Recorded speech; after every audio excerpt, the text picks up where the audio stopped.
All right, so the second section, which is text-based, is about Jewish sources on metta practice or chesed practice, loving kindness practice, which can also be forgiveness practice. I want to note, and I put this on the source sheet, that loving kindness can be a prelude to forgiveness practice, but in the way that I look at it, they can be separate because one tends to be harder for me than the other. So that's my, right, loving kindness and wishing well to others is one level, and then forgiving others who might have wronged you is another. Loving kindness can lead to forgiveness. They can go hand in hand, they don't always. So I wanna, this meditation or these sources in particular speak to forgiveness practice, but I think they can speak to the larger idea of cultivating goodwill towards others in a general way as well. And what I love about these sources and what I love about this practice when I first learned it is that it's rooted in self-love, and it makes me often think of Ve'ahavta l'reacha kamocha, right? You can't love another unless you know how to kamocha. It's like you love yourself. So you have to first know how to love yourself, and then you learn how to love the other as you love yourself. So similarly, this practice is rooted in this forgiveness practice, this loving kindness practice is rooted in loving kindness towards oneself. And even as I call this a cultivation practice. It's not my terminology. There's the breath practices that we were doing before, and these cultivation practices are part of a genre of practices that are about like metta work, right? Working on your personal personality traits, or the way you go about living in the world, trait by trait. And that can be done on the meditation cushion, on your chair, just sitting here with yourself, right? Working on those practices. And it starts with you. So that's, can be an addendum to the breath, or just something that you want to do when you know, people do that when they wake up. We're going to look at actually a practice of doing this before you go to sleep. So first, let's look at why practice loving kindness and forgiveness. This is from the Applied Jewish Spirituality Institute, I believe, but it's you have the link here. This is a quote from their little section on this practice. And they're talking about forgiveness practice, but I think you could sub in loving kindness. So they write, I will share screen. Share screen. Okay. Here we go. Why practice? Forgiveness doesn't mean condoning wrongful behavior, okay? So, or projecting loving kindness. Forgiveness is self-liberation from the burden of anger and the desire for vengeance, and it changes us in ways that we cannot fully anticipate. So again, how this practice of cultivating loving kindness and forgiveness starts with, it's really about me, right? What am I holding in me? What tendencies am I cultivating in my own internal life and the way that I approach the world? That's what this is about, right? If I'm working on forgiveness, it's liberating myself from the tendency to get angry, the tendency to go for vengeance. It's funny that it actually came up in the Daf Yomi 2 days ago, right? I read it yesterday, but it was 2 days ago, about how Talmid Chacham, a scholar, is actually called upon to, it says that they should cultivate jealousy, and they should have jealousy, and they should want vengeance. And the Gemara is like, what does that mean? We're not allowed to cultivate, a desire for vengeance. And they end up limiting it. So this topic of cultivating the trait of vengeance, or the trait of jealousy, of wanting revenge, and getting angry, working with that, came up in Daf Yomi. So here's another quote they bring from the Talmud, but they're paraphrasing. It says, to paraphrase the Talmud, who is forgiven? One who forgives others. So forgiveness is rooted in our ability to ourselves let go of the habit of jumping to anger, jumping to the desire for vengeance. Many of us know from experience that the enlivening catharsis and transformation that forgiveness brings. But we also know that it's not easily attained. It requires a radical shift in our inner life.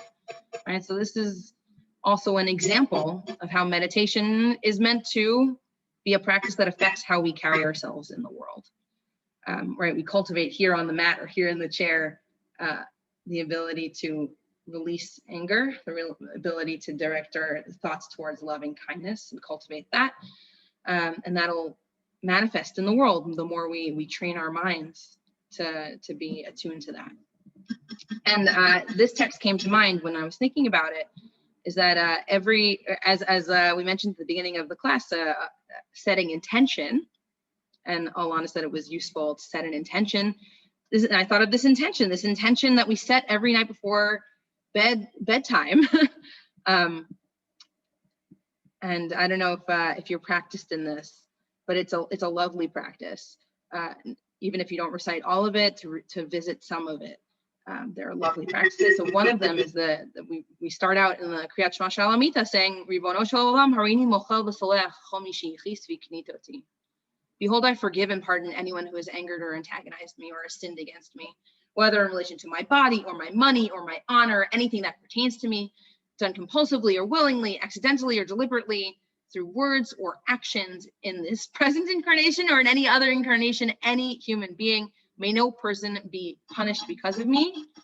And then it goes to also cultivating this, the ability to move away from anger and cultivate loving kindness. May it be your will, God, that I not sin again, that I not be remembered by these sins, the transgression of being fast to anger and cultivating anger instead of loving kindness. May I never again return to the behavior that angers you, nor do what you perceive to be wrong. Anyway, and then we ask God for forgiveness, right? We're saying we forgive, therefore God, please forgive us, which is a callback to what the Applied Jewish Spirituality text said is if we want God to forgive us, we must forgive others. And there's the set of intentions. May the expressions of my mouth and the meditations of my heart find favor before you, God, my rock and my redeemer. So I thought this was a lovely little, if not meta explicitly or loving kindness explicitly in the text, it's definitely a forgiveness meditation, cultivating that characteristic of forgiveness. How does it work? What do we do? When I learned this, I learned that the Buddha gives the image or the practice of imagining yourself as a child, right? And again, it starts with the self. You imagine yourself as a child and you direct goodwill towards yourself as a child.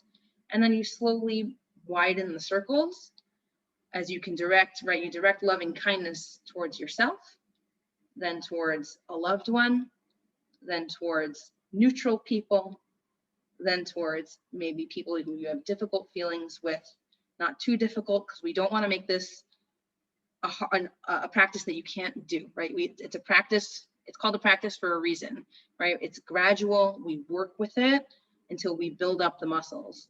So we don't start out with the most difficult people, we start out with people who maybe it's a little hard to forgive them, or they might have bothered us a little bit, right? But not the harder ones. And then ultimately, right, the goal would be, right, that we've attained a level of character where we can forgive, right, and not in the sense of I'm condoning what was wrong, but forgiving in the sense of I don't have to hold this so tightly. My identity doesn't have to be bound up in this anger and what was done to me, right? And we can attain that kind of level of internal forgiveness. So it's interesting that I saw this a technique echoed in the Tomer Devorah. Again, these sources were a compilation of different resources on the internet, different Jewish spirituality organizations, which are great, and I'm happy to point you to any of them, should you like. But the Tomer Devorah itself is a work of Musar and mysticism written by Rav Moshe ben Yaakov Cordovero. He's known as the Ramak, or Ramak. He lived in the 16th century. He was a Kabbalist and a spiritual leader in Tzfat. And so he writes, even if you cannot find a reason to forgive a person, then consider, there once was a time when this person had done no wrong. And at that time, they were worthy. I'm seeing some visceral reactions, which is good. It's good. Okay. Bring to mind the good this person did as a child. Bring to mind the love for a nursing babe, weaned from milk and removed from breast. In this way, you'll appreciate that no person can be found who is unworthy of you wishing goodness for them and praying for their wholeness and having compassion for them. So, right, you imagine that even those difficult people who you're going to have trouble forgiving, there was a point in their life where they did no wrong, right? That there is a piece of them that is worthy of forgiveness, even if them in their present incarnation or the way that they treated you was not condonable or worthy of forgiveness. And this is directed at your own internal life, right? Of saying you can find a way to feel to be more encompassing, and it's not about them, and it's about you and what they bring up in you and how you can guide your mind. So I thought this was a really cool parallel to the Buddhist teaching in our own sources. Okay. There's also part of what my teacher used to say is that the person who you're having difficulty with, there are people who love them. And I think about that a lot. I remember practicing with someone very difficult. And I thought to myself, well, are you sure there are people who love them? Because they're so hard, they're being so terrible. And it's like, right, you can imagine, right? Everyone has people who love them and they're lovable. They have this worthiness to them. This inherent worthiness, they're saying, even just as a baby, right? As an inherent worthiness as a human that exists to be forgiven, that they deserve goodness. So that is the Jewish rooting. And maybe we can practice for a couple minutes now as we're kind of settled into this to bring compassion or loving kindness. And we can practice this a little bit for the widening circles. And you can choose how wide you want to spread those circles. Ultimately, we also give out wishes of loving kindness to the entire world, to all sentient beings, is the way Buddhists, at least Western Buddhists, talk about it. So that'll be our goal. 8:45. Okay, so we will. I'm just noting to myself. Okay. Shall we practice, or are there questions, thoughts, comments on this? Do we want to jump into it? I have a question, but it can wait until afterward, or I can ask you now. So it seems like in the text, the focus is on not desiring vengeance toward a person with whom you have a difficult relationship. Does that include things like not wanting an apology? Because personally, that's what I feel like I want from the people who occur to me when you talk about difficult relationships. Like, I would like them to understand how they hurt me, and I'd like them to apologize.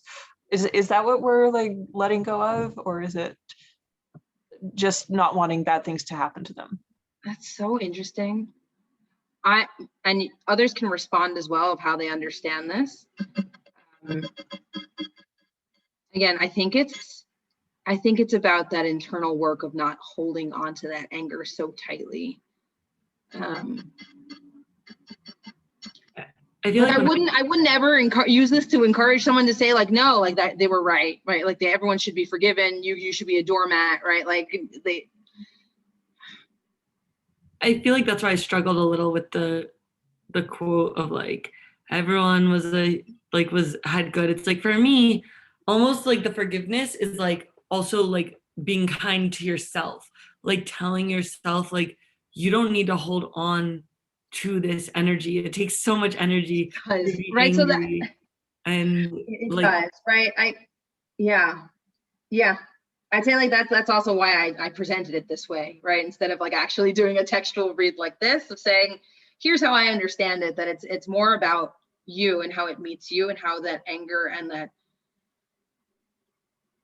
listen, I'm not saying I have those people too, right? There are those people that come to mind. And I was even thinking back to the last time I practiced this in that meditation class where I first learned this, and that person that I called to mind. And I remember sitting in that class and like crying afterwards because of all the pain that it brought up. And I thought like, I'm not capable. I'm so angry and I am not capable of forgiving this person. And that makes me feel like a bad human, right? Like I should have loving kindness towards everyone. I had a lot of shoulds and I had a lot of, wait, what are you asking of me here? And this is too hard, right? So that's why I framed it as in the terms of self-compassion that others are now raising, right?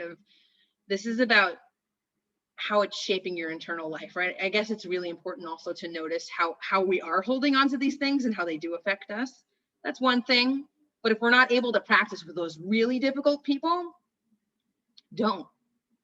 not right now. It's like, not like you have permission not to do that right now. And it doesn't make you a person who's unable to forgive. It doesn't make you a person, right? And so you want to work on slowly building up that capacity for loving kindness towards others. So that's why they have those broad, widening circles. It's you, it's neutral, like a loved one, neutral people.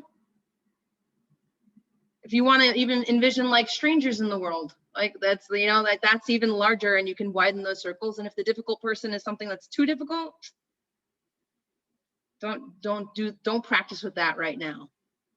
I don't know if that's like it's too much stepping away from the practice, but I think it's really, like, they'd say the same thing. My teachers would say the same thing, encourage the same thing with regards to bodily practice, right? Of you want to work with sensations in the body, but if you have chronic pain, right, or you have a you know, something that's really, really present for you and brings a lot of suffering to your life, you don't want to focus on that. Like, you don't want to be like, I need, you know, knee replacement or hip replacement, and I'm going to like then focus on the body.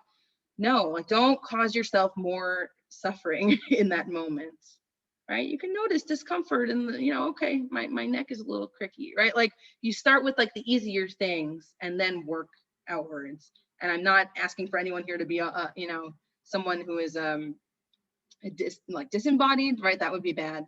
Or like a monk who like does a lot of self-negation in some way, right? That's not how I envision this practice.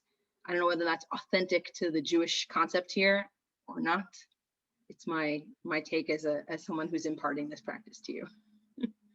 Does that make sense? Yeah, okay.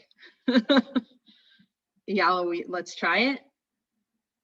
Yalla, let's try it. And then we'll introduce one last practice, and we can do that as homework or food for thought, as we have. So we have 9 minutes. Which is also, again, this is like a stretching of the Jewish sources. That's why I'm like, my friend encouraged me. He was like, just go for the regular practices and don't try to trap them, you know, have the trappings of this. But this image comes up also in Buddhist tradition. So that was really powerful to me. That's an interesting thing of imagining that person as a child. Again, if it's a person that's too difficult, don't do it. Try someone else. Try like an easier wrong that you're carrying. Okay. Now these are instructions for radical forgiveness. Here we can do, yeah. All right. So that's what we're going to practice now. We can do it for like a couple. Let's try 3 minutes of it, shall we? All right. So you want to, in my next course, we'll just do sitting meditation. We won't talk about sources. We can. It's a Yetzer Hara for me to like, let's talk about text. Okay. Text is lovely. The body is important too.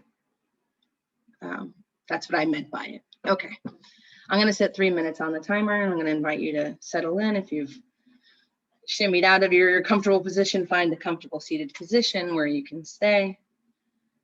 Hands at your side or in your lap. Back straight and comfortable. And gently close your eyes. We'll start with a few deep inhales and exhales.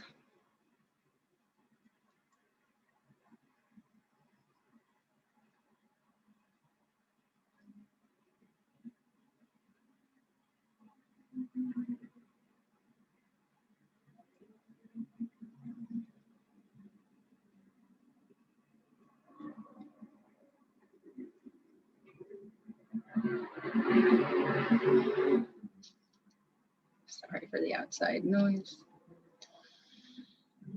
And we'll set our intention for this sit to offer loving kindness towards a particular person.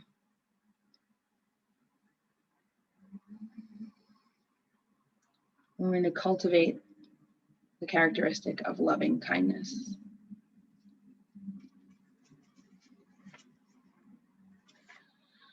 I want you to call to mind an image of yourself as a child when you were happy.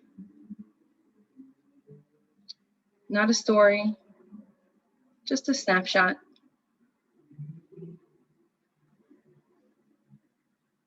You have this image in mind.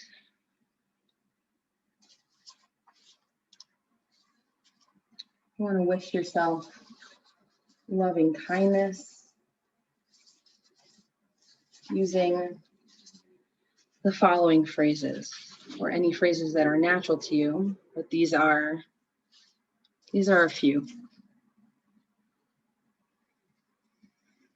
Picturing yourself as a child, saying, "May you be happy.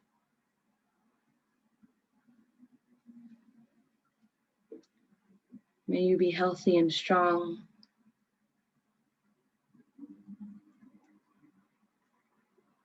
May you have ease."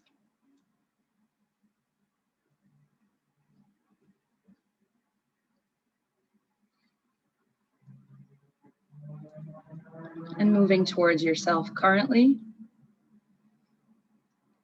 call yourself to mind, or you can just be in touch with the breath as it comes in and out. And formulate your loving kindness towards yourself. May I be happy. May I be healthy and strong. May I be filled with ease.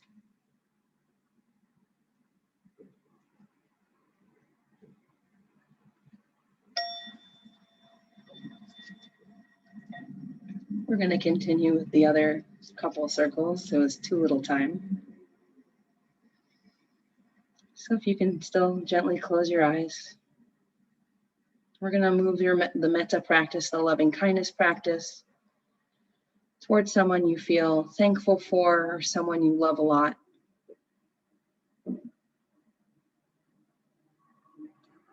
You can even keep that image of yourself as a child in mind, with them present with you. Or yourself now. And wish that person, may you be healthy and strong. May you be happy. May you be filled with ease.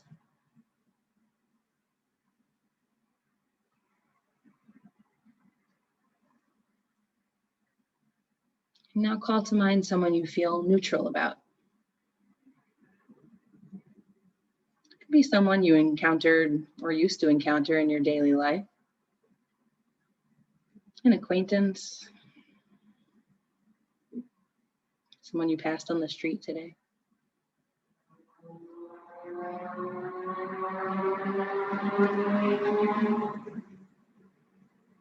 And wish them loving kindness. May you be healthy and strong. May you be happy. May you be filled with ease.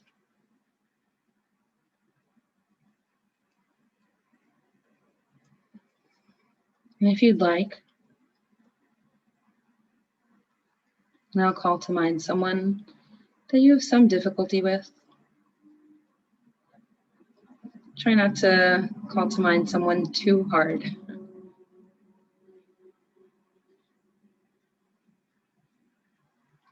And wish them with the same 3 phrases.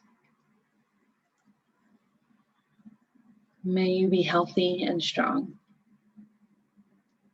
May you be happy. May you be filled with ease.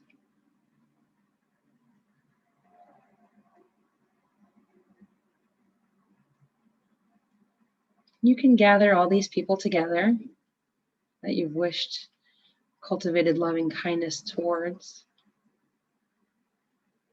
And we'll pull our lens out, not only towards these groups of people, towards yourself, towards someone you love, towards those people we're neutral towards, maybe even those we have difficulty with.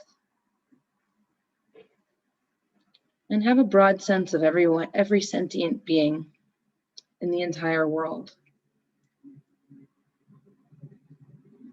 You can hold an image of the earth, maybe, holding the earth in your palm. And gently wish them, may we be happy. May we be filled with ease.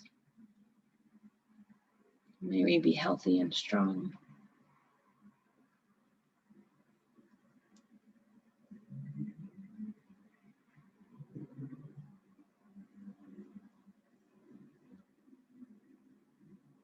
You can take a few more deep breaths. We slowly come back into the room and open our eyes.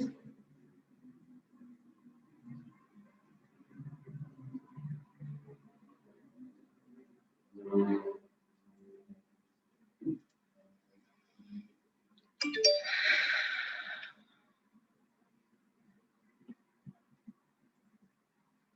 right, so I stopped a little short of the radical forgiveness piece. We just worked a little bit with the, if you're at your own pace, if you're still sitting with it, that's good. Curious how this practice of metta, or loving kindness, of chesed, met you, cultivating these practices.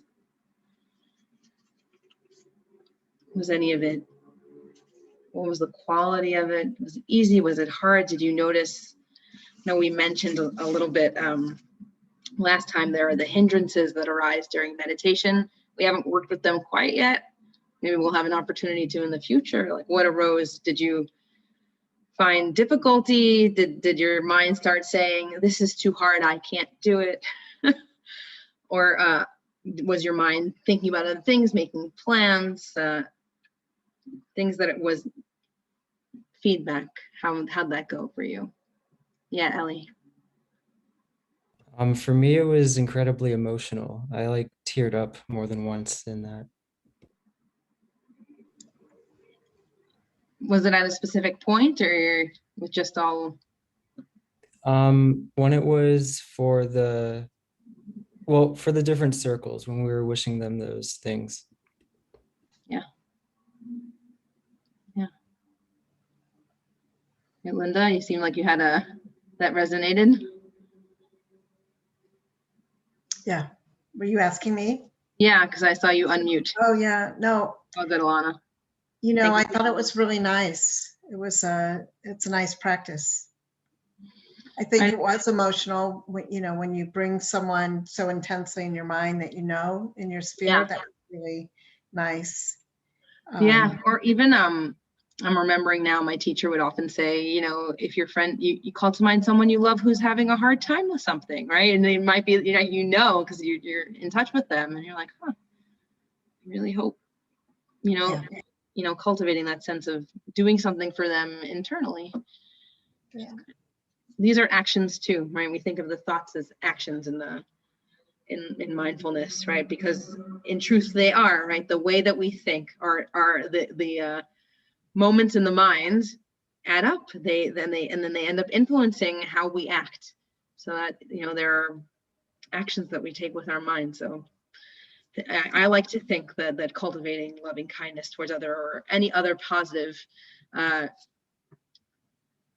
mind characteristic, attribute, trait, it does affect the world, because it affects how we are in the world, and we matter, right? Even especially in these circles as we envision them, right?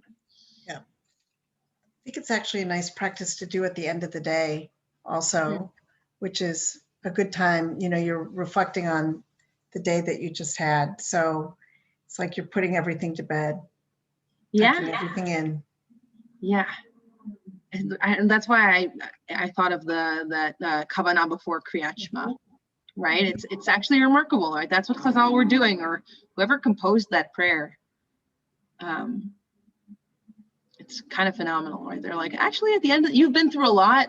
Try to let it all go as you go to sleep. Like, sounds new agey in Chazal. Pretty cool, and it's in our siddur, at our fingertips. It's nice. Anyone want to say something before I can leave you with one other thought of the walking meditation practice, of just the kind of like a little bit of homework. I mean, all of these are things I encourage you and invite you to try. Like the word practice is real, right? Like if it's a practice, it's something we do every single day. Like tefillah, I encourage you to amend this to your any regular practice that you might have, and you can incorporate any of the techniques we've used, but amend your breath meditation practice, whether it's 5 minutes, right, of every single day, to something you do every day. You wake up in the morning before, right after you brush your teeth, 5 minutes of sitting. And as you practice it, you grow stronger. Another modality that is on the source sheet and you can look at is walking meditation, which brings different kinds of awareness, of embodied awareness to your body, to meditating with, like, through feeling your feet walking on the ground, being aware of how your body moves through space. It's really regimented, that specific practice, and you have a link to and instructions of how to do it. So that's something else you could amend to breath practice, but it's also something that you take out into the world, right? You're not going to do walking meditation practice as you're feeling heel to toe all the time. It's not something that's expected, but even bringing mindfulness and weaving it throughout your day, it's an option that's open to you at any point. And that's something that was also a chidush to me when I first started learning. Was thinking, oh, there are points at which I noticed my mind has wandered. I can bring it back to the breath, and I'm just going about my day, and I can have that moment of, that's weaving, that moment of centering, of feeling the breath in my body, and feeling my body getting in touch with how I feel, where my emotions are in my physical being, how, all the things that my body is holding. And that's open and available to you throughout the day, even if it's not during your formal sit time. So I encourage you to look back at these, to check out the links that I posted as well. And if you wanted to know there are Jewish mindfulness teachers out there who do put more Jewish language, Jewish trappings onto meditation practices. If you're curious, I'm happy to guide you to them. And also so game to start some sort of meditation circle through Anshe Shalom, if there's interest. Yeah, I don't need to have the last word.